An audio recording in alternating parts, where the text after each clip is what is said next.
8 police officers have been injured in the latest night of clashes in Northern Ireland. Bricks were thrown and cars set alight in Belfast during protests by pro-British loyalists, angered by a vote to limit the flying of the British flag over the City Hall.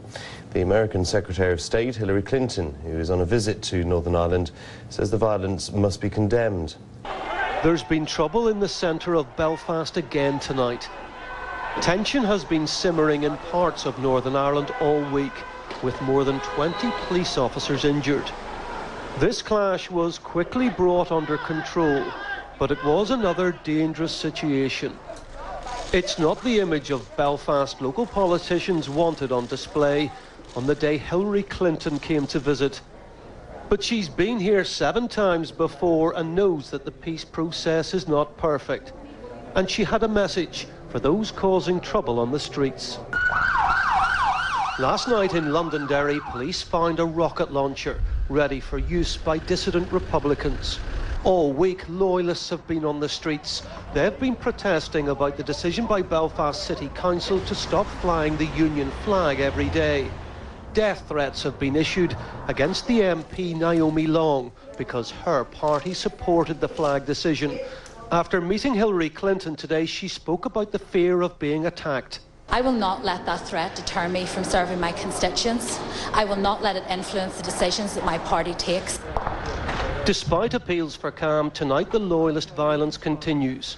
The protesters claim the peace process has made Northern Ireland less British and say the removal of the Union flag proves it. The trouble is happening right in the heart of the city. This area is full of bars and restaurants, and normally on a Friday night it's full of party-goers, but not tonight.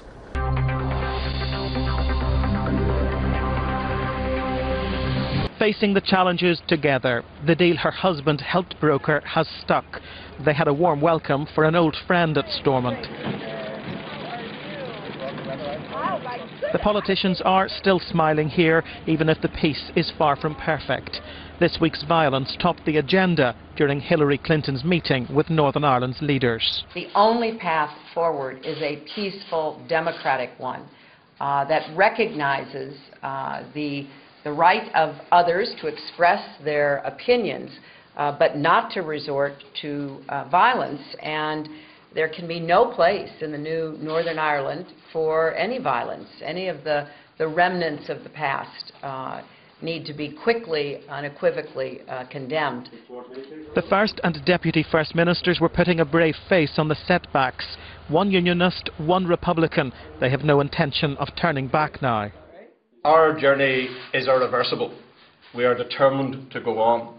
And while from time to time we will have setbacks, there's no such thing as a linear progression to a stable and peaceful society. We do know that there are people on the extremes of loyalism and there are people on the extremes of republicanism who wish to plunge us back to the past. We are going to resist that.